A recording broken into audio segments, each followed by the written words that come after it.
আসসালামু আলাইকুম ওয়া রাহমাতুল্লাহ।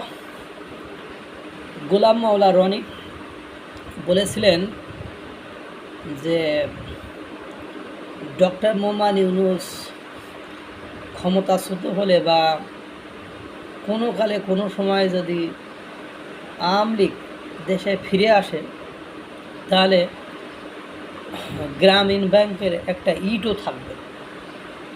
কেন একথা বলেছিলেন? তিনি একথা বলেছিলেন এ কারণে যে ওই ধানমন্ডি ৩২ নম্বর বঙ্গবন্ধু শেখ মুজিবুর রহমানের বাড়ি ভাঙার পরে তিনি এই মন্তব্যটি করেছিলেন যে ডক্টর মোহাম্মদ ইউনূস ক্ষমতাচ্যুত হলে আর কোনো কারণে কোনোভাবে যদি আওয়ামী লীগ ক্ষমতায় আসে বা আসতে পারে তাহলে ডক্টর মোহাম্মদ ইউনূসের যে গ্রামীণ ব্যাংক আছে, যে গ্রামীণ প্রতিষ্ঠান আছে বা বিভিন্ন প্রতিষ্ঠান আছে, এই প্রতিষ্ঠানের একটা ইটও থাকবে।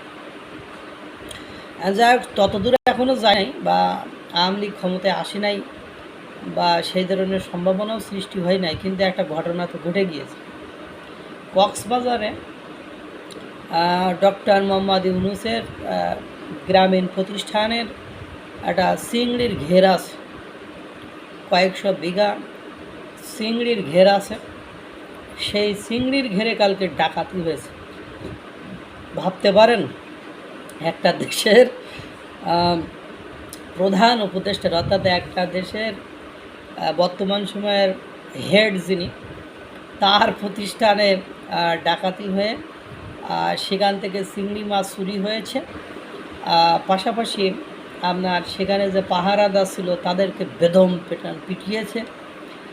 পাশাপাশি তাদের যে লাইট টাইট ছিল, মূল্যবান জিনিসপত্র সেখানে ছিল, আর সেখান থেকে সেগুলো নিয়ে তারা চলে গিয়েছে। তা বোঝেন যে এখন ইচ্ছা করলে ডক্টর ইউনূস কত কিছু করতে পারে, কারণ আইন, প্রশাসন, শৃঙ্খলা সব কিছুই তার নিয়ন্ত্রণাধীন এবং তিনি তার হুকুমেই তিনি ইচ্ছা করলে চিরুনি তল্লাশি করে যাকে খুশি তাকে যা খুশি তাই করতে পারেন। যেমন ধানমন্ডি ৩২ নম্বর ভেঙেছে, তিনি নীরব ছিলেন, হেসে হেসে উত্তর দিয়েছেন। তারপরে আওয়ামী লীগ নিষিদ্ধ করে দিলেন। তারপরে আরও কত কিছু করেছেন বা করতেছেন তিনি সংস্কারের নাম করে। তিনি নিজের অর্থনৈতিক সংস্কারগুলো কত সুন্দর করে করে নিলেন, সেটা আপনারা সুন্দর করে দেখছেন। আর তারই প্রতিষ্ঠানে চিংড়ির ঘেরে এভাবে রাতে ডাকাতি করে তাদেরকে বেদম পিটানো, তাদের মালামাল ছিনতাই করে নেওয়া বা সেখান থেকে প্রচুর পরিমাণে চিংড়ি মাছ ধরে নিয়ে যাওয়া, এটা অবশ্যই শুভ লক্ষণ নয়। একটা দেশ যে অরাজকতা, অস্থিরতা, অনিরাপত্তা, আইন শৃঙ্খলার অবনতি সহ একটা দেশের মানবাধিকার লঙ্ঘনের সকল সীমা যে অতিক্রম করেছে এবং এখানে যে সাধারণ জনগণ শান্তিতে নেই বা সাধারণ জনগণের নিরাপত্তাহীনতায় ভুগছে, তারই একটা অন্যতম দৃষ্টান্ত হলো এই ডক্টর মোহাম্মদ ইউনূসের প্রতিষ্ঠানের ডাকাতি। কারণ তার হাতেই সকল ক্ষমতা এখন বর্তমান সময়ে বাংলাদেশের। তার প্রতিষ্ঠানেই যদি এই হয়, তাহলে অন্যের প্রতিষ্ঠানে যে মব সৃষ্টি হবে না, মব যেভাবে বিভিন্ন জায়গায় মব সৃষ্টি হচ্ছে সেগুলো নিয়ন্ত্রণ করা হচ্ছে না, সেগুলো নিয়ন্ত্রণের বাইরে রাখছে বা সরকারই মাঝে মাঝে কিছু কিছু জায়গায় মব সৃষ্টির উস্কানি দিয়েছে, সেটা আপনারা বুঝছেন। তারই ফলস্বরূপ আজ নিজের প্রতিষ্ঠানের এই করুণ পরিণতি।